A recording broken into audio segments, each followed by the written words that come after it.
An interesting story that starts to unfold with YouTube and Legacy After 60 and the sense of mastery that's required of both of those, yet finding the interconnection between the two of them, and that's called an ecosystem. And one of the great ways of looking at ecosystem is through nature. And what you can see here is there's the grasslands of the south-facing and the forest of the north-facing of a ravine. And therefore, there's an ecosystem here of the whole, interconnections. But even the south-facing slope is an ecosystem. The north-facing slope is an ecosystem. The creek down below is an ecosystem. So there's a lot that we can draw from a metaphor of ecosystem that applies to YouTube and Legacy After 60. And that's what I wanted to share with you today, is some ideas born of my own involvement with Legacy and YouTube and the sense of the mastery that goes with that. Now, in one of my earlier videos, I talked about getting in my own way rather than getting on the way. And through some of the videos that are going to follow, I'm going to share with you how I'm getting on my way that might be of assistance to you. So let's sort of dig into it and see where we end up here. From an ecosystem point of view, YouTube, there are interconnections, interrelationships, interdependence. There is intergenerational elements to what YouTube is about. And I just want to highlight, because I'm not attempting to be a YouTube expert. There's lots of persons out there. You can do some search and find how to. I'm just recognizing that YouTube is one of the elements, one of the aspects of my story sharing ecosystem around Legacy After 60. So from a YouTube point of view, you can use it from a sense of storytelling, story sharing. You can use it as entertainment. You can use it as education. You can use it as edutainment. You can use it to go find out how to live your extraordinary life. But in all of it, one of the aspects from a safety perspective is be selective about who you're going to listen to with these videos. I do a lot of what I call triangulation. I look for 3 videos on the topic and then see what's being said, and then I can figure out from that perception to me, the perspective I gain, and the point of view that I offer because of that. Now, YouTube, yes, is an ecosystem, and it is great to be able to master it. Now, when I use the term master, I always go back to the word VAMPS, V-A-M-P-S. And VAMPS for me stands for voice, authority, mastery, position, and safety. So with YouTube, you are able to share your voice, what it is that you want to place in front of others. There is the authority that is gained because of it, and then how you present what you're presenting and what the topic might be. Then there is the mastery, is that you've got the skill, the knowledge and skill to be able to work this ecosystem to the advantage of yourself and to amplify what you want to share and engage others because of that mastery. And the position, obviously, whatever the topic is that you're using, that is position. And as I've just mentioned, the safety aspect of that is do no harm to self or others. So the VAMPS aspect, the getting that mastery up and going, I think of it this way, is that if you don't get that organized and you were to add ire or angst with vamp, you would get vampire.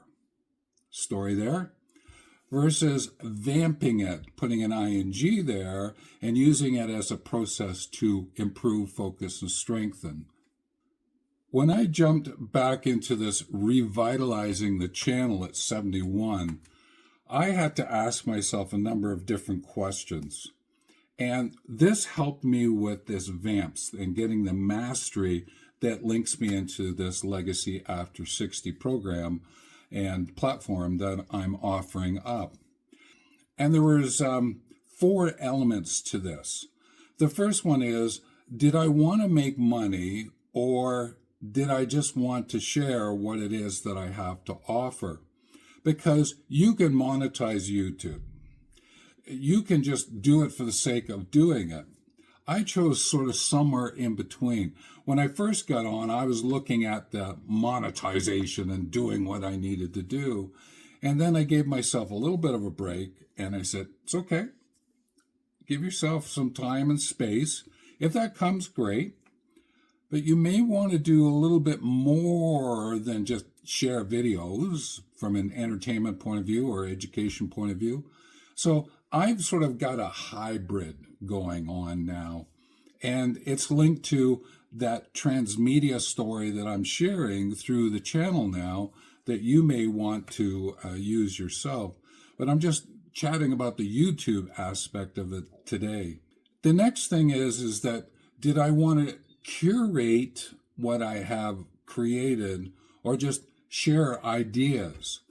Again, I sort of said, I'm going to actually do both. I'm going to curate lots of the work that I've done before, because over the years I've done lots of wonderful activities and work around the world and created models and frameworks and maps and diagrams, and I want to share them in a way that I think would be of value, and that's why I placed it against Legacy After 60.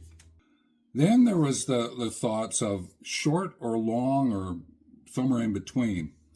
Now, I shoot shorts in the morning, and I attempt to do it just about every day. Sometimes I do it on a Sunday, but every day shoot a short, and I link it to encouraging you to watch it because it's under 3 minutes, and use it from a journaling point of view. That it's sort of like a prompt that get you thinking and feeling about legacy. So I use the short form, and that is what's called vertical. The long form is the horizontal, like you're watching it now, and it can be of various lengths. Now, I've done everything from a couple of minutes using the landscape form of this, as I've done live 1 hour workshops, and I've done more on occasion. But the interesting thing is, longs and shorts, what would be your selection? Again, I found the hybrid. One of the other aspects about videos now is your face or no face. Hi. The idea that AI is you're able to create and have voiceovers and images create of yourself, so it's not actually you, because you may not feel comfortable. I'm okay on video now. I'm attempting to get better at it, and there are ways in which if you're going, I'm not sure about that, reach out through the comment section. I can certainly suggest some persons who do some really wonderful introductory work to getting you on and up on camera. The other thing that probably the 5th element of this, the mastery of YouTube and taking it forward is, how long do you want to do this? The great thing is that you can do 1 video a week. Some people might say, oh, I'll do a video a month. Some people might say, hey, I'm going to do 1 video a day.